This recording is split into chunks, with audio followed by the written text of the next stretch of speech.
अस्सलाम वालेकुम। उम्मीद है आप लोग खैरियत से होंगे। सबसे पहले आप सबको मुबारकबाद, क्योंकि 23 मई 2026 को मलिर एक्सप्रेसवे की ऑफिशियली ओपनिंग हो चुकी हुई है।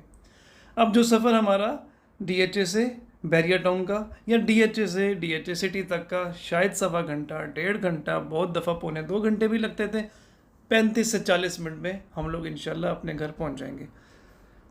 आज से 10 साल बाद जो भी बच्चे या जो भी आने वाली यूथ हमारी इस वीडियो को देख रही है, वो कहेंगे यार ये लोग इतना एक्साइटेड क्यों है इस काम के लिए या इस रोड के लिए, क्योंकि उनको इस चीज़ का एहसास नहीं है, उस वक्त एहसास नहीं होगा कि ये कितनी बड़ी नेमत है। बल्कि मैं अगर इस पूरी मलिर एक्सप्रेस वे को दो लफ्ज़ों में डिफ़ाइन करूँ तो ये मैं समझता हूँ कि आज की जनरेशन का, आने वाली जनरेशन के लिए एक तोहफ़ा है। ये बिल्कुल ऐसा ही है कि बहुत से लोगों को शायद मलिर एक्सप्रेसवे, ये जो हमारी बनी हुई है लियारी एक्सप्रेसवे, उस पर सफ़र करते हुए बिल्कुल नॉर्मल लगता होगा, और आज से 10 साल बाद शायद इसके ऊपर भी ऐसे ही लगेगा। और लेकिन जिन लोगों को पता है कि इस चीज़ की क्या अहमियत है, वो इस चीज़ को जानते हैं। खैर, अभी हम इस टॉपिक के ऊपर आते हैं कि ये सिचुएशन कैसी है इस रोड के ऊपर। बस ये जो पैच आपने देखा, ये जो सिर्फ 3-4 किलोमीटर का, इसके अलावा टोटल थ्रू सुपर हाईवे से लेके डीएचए, आप क्यूमाबाद तक कह लें, क्यूमाबाद नहीं सॉरी, आप इम्तियाज़ तक कह दीजिए या डीएचए तक कह दीजिए, टोटल रोड बिल्कुल कारपेटेड रेडी है। और किसी भी किस्म की, किसी भी कहीं किसी भी पॉइंट के ऊपर डाइवर्जन नहीं है। जैसे 2 दिन पहले आपने मेरी वीडियो देखी, उसके अंदर आपको पता है कि किस कदर डाइवर्जन थी उसके अंदर, लेकिन इसके अंदर किसी किस्म की कोई डाइवर्जन नहीं है, स्ट्रेट अवे आप जाते हैं, कोई रॉन्ग नहीं है। बीच में कुछ जगहों पे मुझे नज़र आई ऐसी वायलेशंस जो कि नहीं होनी चाहिए थी, लेकिन मैं समझता हूँ 1-2 दिन अभी स्टार्ट के हैं, वक्त के साथ ये चीज़ें मैनेज हो जाएंगी। वो क्या थी, वो ये थी कि बाइक चल रही थी एक जगह नहीं, 3-4 जगह, 5 जगह, प्लस एडिशनली मैं उसकी वीडियो नहीं बना सका, रिक्शा भी मौजूद था।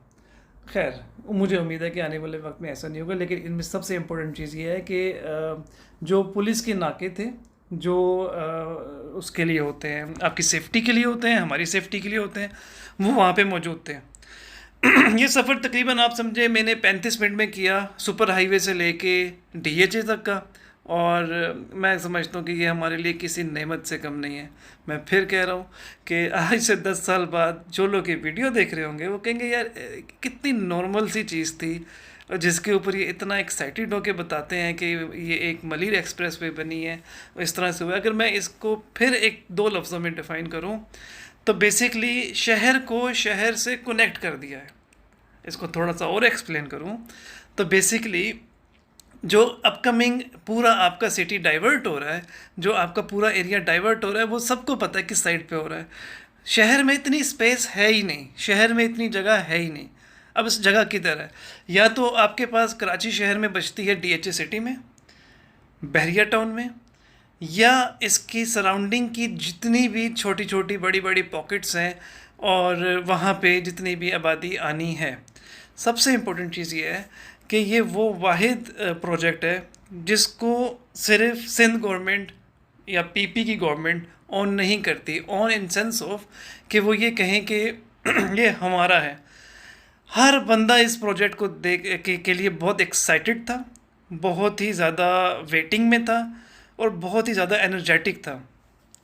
इसकी अब आप मिसाल देखिएगा, आज से 3 दिन के बाद या 4 दिन के बाद, जब 27 मई ईद का पहला दिन होगा, ईद के दूसरा दिन होगा, और ईद के तीसरे दिन जब लोगों ने बैरिया टाउन आना होगा, तो इस रोड का जब आप हाल देखेंगे, उससे आपको अंदाज़ा हो जाएगा कि आने वाले वक्त में इस वाली सड़क ने किस कदर बिज़ी हो जाना है, कितना ज़्यादा यहाँ पे बिज़ी रोड हो जाएगी। सबसे इम्पोर्टेंट इस प्रोजेक्ट की जो ख़ास बात है कि शहर के जितने भी ये हमारे बड़े ट्रॉलर्स आ रहे होते हैं, ये सब चीज़ें आ रही होती हैं, ये सब चीज़ें बाईपास हो जाएंगी। ये सब चीज़ें सुपर हाईवे से, शहर से होते हुए, किसी को रोनते हैं, किसी को मारते हैं, कुछ भी होता है, वो सब भाई अब यहाँ से आएंगी, अपना आराम से वो फॉलो करते हुए हैदराबाद की तरफ निकल जाएंगे। इसमें एक और चीज़ सिर्फ कराची वालों के लिए खुशखबरी नहीं है, स्पेशली उन हैदराबाद वाले लोगों के लिए जो कि रोज़ ट्रैवलिंग करते हैं, और रोज़ ट्रैवलिंग करने के बाद उन्होंने अपने घर पहुंचना है।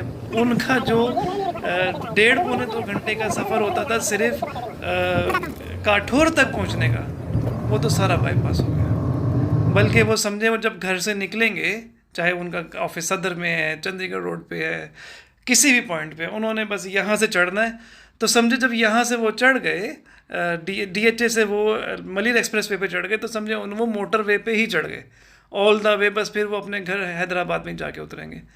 तो इंशाल्लाह अपकमिंग डेज में आप इसकी जो बेनिफिट्स हैं, जो समरात हैं, जो आउटकम्स हैं, वो आप देखेंगे।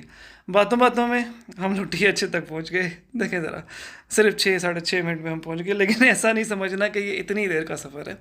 जेन्युइनली ये एक्चुअली 35 मिनट का सफ़र था। लेकिन ये है कि बहुत आरामदेह, जितनी आरामदेह ये वीडियो रही उतना ही आरामदेह ये सफ़र भी था। तो इस रोड को आप फॉलो करें, इस रोड को आप यूज़ करें। बहुत कंफर्टेबल है, बहुत सेफ़ है और बहुत सिक्योर है। Once again thank you very much to Sindh government, जिन्होंने इस प्रोजेक्ट को कंप्लीट किया और इस प्रोजेक्ट को कंप्लीट करके सिंध की आवाम के लिए तोहफ़ा दिया। Thank you very much. अल्लाह हाफिज़।